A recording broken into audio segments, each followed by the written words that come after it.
वेद माता, देव माता, विश्व माता। आज हम इसके लिए किस प्रकार से इन शक्ति धाराओं से हम जुड़ें, किस तरह से इनकी साधना करें, इसके बारे में हम यहाँ पढ़ रहे हैं।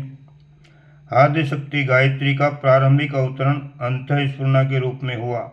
एक से बहुत बनने की, स्व को असीम बनाने और उस असीम को सुरम्य बनाने की आकांक्षा ब्रह्म के अंतराल में उत्पन्न हुई।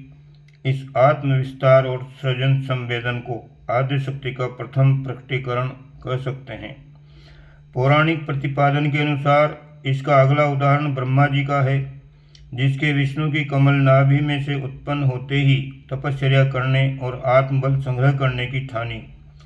साधना से सिद्धि मिलते ही उन्होंने उसे विश्व निर्माण और श्रेष्ठता संवर्धन में लगा दिया। ब्रह्म शक्ति के रूप में उसी दिव्य सत्ता का ये व्यापक विस्तार सत्यम शिवम सुंदरम का परिचय दे रहा है। ब्राह्मी शक्ति ने सर्वप्रथम पदार्थ रचा और उसे निरंतर गतिशील रहने तथा निर्धारित मर्यादा पालन के लिए अनुशासनबद्ध कर दिया। ये सावित्री परिकर कहलाया। अब गायत्री का सचेतन विस्तार अग्रगामी हुआ। सबसे पहले देवता बने, उन्हें कहा गया श्रद्धास्पद बने रहने की उत्कृष्टता अपनाए रहें, साथ ही देते रहने के उपक्रम में निरत रहें। उनने वैसा ही किया। पवन, वरुण, अग्नि, धरित्री, आकाश ने अपनी अजस्र संपदाओं को परमार्थ में नियोजित रखने का व्रत लिया। अन्य देवताओं ने समय समय पर विश्व वैभव एवं सदा सहिता सहयोग की परंपरा का निर्वाह करते रहने का उत्तरदायित्व संभाला।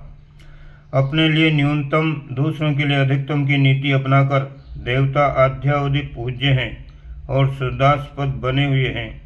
इस देव परंपरा को प्रजापति की दूसरी कृति कहा जा सकता है। ये निर्माण निर्धारण हुआ तो ब्रह्मा जी के हाथों पर।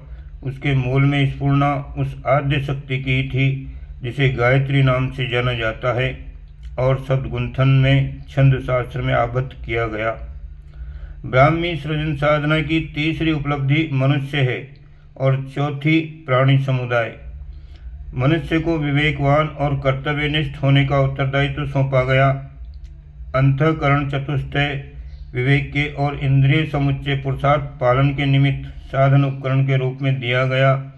यह है मानवीय विशेषता, जिसके आगे ये क्रमिक विकास के पथ पर चलता हुआ सृष्टि का मुकुटमणि कहलाने की वर्तमान स्थिति तक पहुंचा।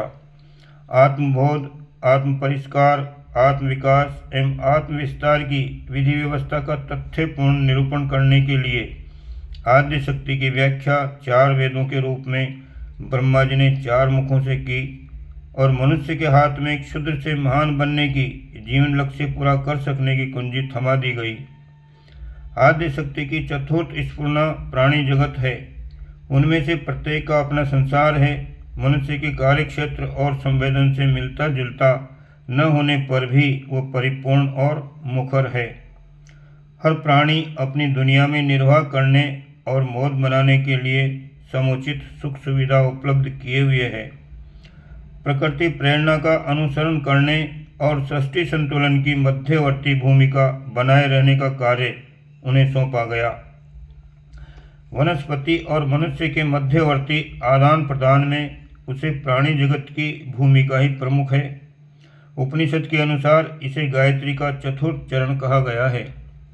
गायत्री को वेद माता कहा गया है। वेद अर्थात सद्ज्ञान। इसी के आधार पर स्नेह और सहयोग को चरितार्थ होने का अवसर मिल रहा है। अगणित सुखद संवेदनाएं और संभावनाएं इसी के सहारे फलवती बन रही हैं। ऋग, यजु, अथर्व और साम के नाम से 4 ग्रंथों का आर्ष वाङ्मय भी है, पर उसे व्यवहार में शालीनता के नियम निर्धारण के साथ भी जोड़ा गया है।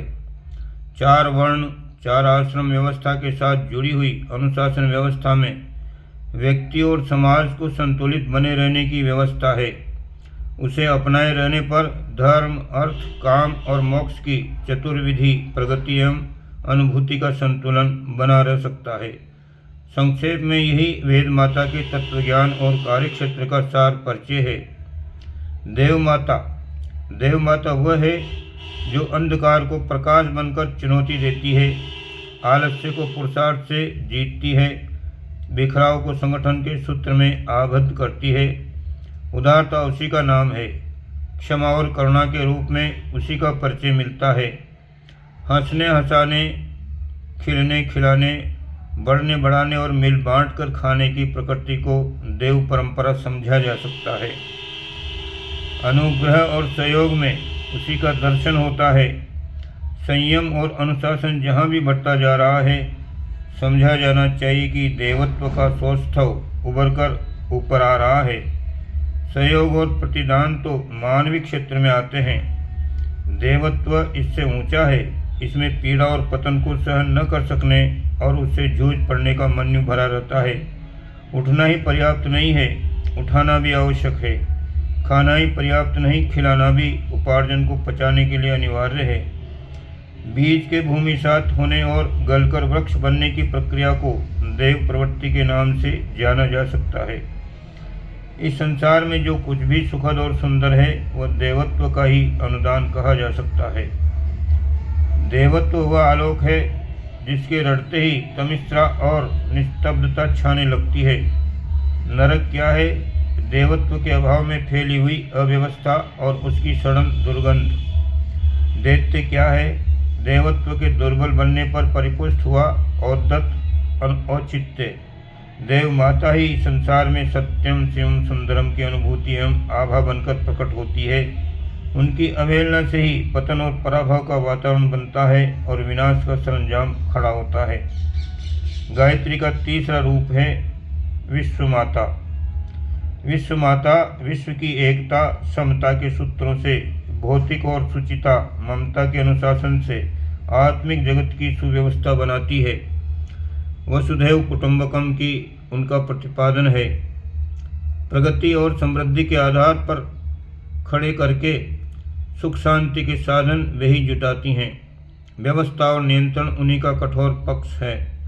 आद्य शक्ति की प्रतिज्ञा है कि जब भी सृष्टि संतुलन बिगड़ेगा और मनुष्य अपने उत्तरदायित्वों के निर्वाह में लड़खड़ाने लगेगा, तो वे स्वयं आकर शासन संभालेंगी और अपनी कलाकृति विश्व वसुधा को विनाश के गर्त में गिरने से बचा लेंगी। एक के बाद एक अवतारों की श्रृंखला इसी निमित्त चलती रही है। सृष्टि इतिहास में महाविनाश के अवसर अनेक बार आए हैं, पर कभी भी विभीषिकाओं की दाल गली नहीं।